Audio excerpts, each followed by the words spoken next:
The untold stories, forbidden passions, and enduring devotion behind history's most legendary romances.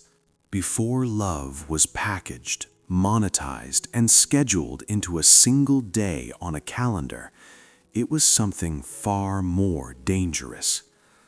Love once meant exposure, of the heart, of power, of legacy. To love deeply was to risk being remembered not for victory, but for vulnerability. Across the last 2,000 years, some lovers dared to feel without restraint. They loved with the recklessness of those who did not expect history to watch. And yet, history did watch. It watched as empires bent, faiths trembled, cities rose, and words outlived bodies. These are not neat stories. They do not promise happiness. What they offer instead is intensity, the kind that leaves marks on stone, ink, and memory. Here are some of the most romantic gestures of the last 2 millennia, proof that love has always inspired humanity's greatest creations. When the Roman Emperor Hadrian fell in love with Antinous, it was not a political alliance, nor a youthful indulgence easily discarded. It was devotion, quiet at first, then consuming. Antinous accompanied Hadrian across the vastness of the Roman world, a constant presence beside a man accustomed to command. But in AD 130, along the Nile, Antinous died under circumstances history never fully explained. What followed was unprecedented. Hadrian did not allow grief to remain private. He transformed it into public memory. Antinous was declared divine, an extraordinary honor for someone of his origin.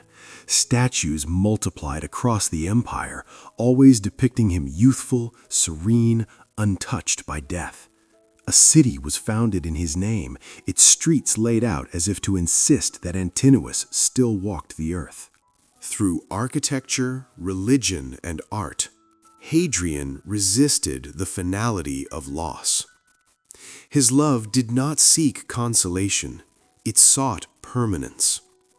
In an empire obsessed with legacy, Hadrian ensured that the one face he loved would never fade. This was not romance softened by time. It was grief elevated to eternity. At the height of the Tang dynasty's brilliance, Emperor Xuanzong of Tang encountered Yang Guifei, and the balance of his world quietly shifted. She was celebrated for her beauty, but what bound the emperor to her was intimacy, laughter, shared moments, the rare feeling of being seen beyond the crown. Xuanzong reshaped court life around her presence, commissioning palaces, gardens, and musical performances meant solely for her pleasure. The empire flourished outwardly, yet inwardly the weight of governance began to slip. When rebellion threatened stability, officials searched for a symbol to sacrifice. Yang Guifei became that symbol. Forced to die in exile, her death marked the moment love was declared incompatible with order. Xuanzong survived her, but survival was not victory. Legends say he wandered his later years haunted, listening for her voice in music, searching for her reflection in moonlit skies. Chinese poets immortalized their bond as a warning and a lament. Love powerful enough to soften an emperor could also unravel an age. Their story endures as proof that devotion can rival duty, and sometimes, tragically, lose. This painting alludes to the love story between Tang Emperor Xuanzong, reigned 712 to 56, and his consort Yang Guifei.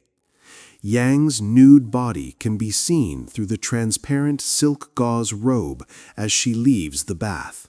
Their connection deepened through conversation, argument, and admiration, Until it crossed the boundaries their society fiercely guarded.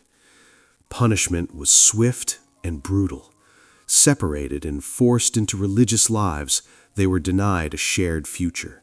Yet love, stripped of touch and presence, transformed rather than vanished. Through letters, they revealed a bond stripped of illusion. Eloise confessing that she loved Abelard not for safety or legitimacy, but for who he was, and Abelard wrestling with guilt, faith, and desire. Their correspondence does not promise redemption. It exposes contradiction. It is love examined under the harshest light and still found alive. In a medieval world obsessed with obedience, their letters remain radical, a record of two minds refusing to pretend their hearts had been erased. When Shah Jahan lost Mumtaz Mahal, grief hollowed the center of power. She had been more than a wife. She was his advisor, his emotional anchor, his constant across campaigns and courts. In mourning, Shah Jahan imagined a form worthy of his devotion, something untouched by decay. The Taj Mahal emerged from that vision, white marble that shifts with the light, symmetry so precise it feels devotional, stones set as carefully as prayers. This was not architecture meant to dominate a skyline, but to cradle memory. Built over decades, at immense cost, it transformed sorrow into beauty. Unlike other monuments of power, it speaks softly. It does not declare conquest, it whispers love. Centuries later, visitors stand before it not because they knew Mumtaz Mahal, but because they recognize the impulse behind it, the human desire to refuse forgetting. In the Taj Mahal, love was not spoken, it was built.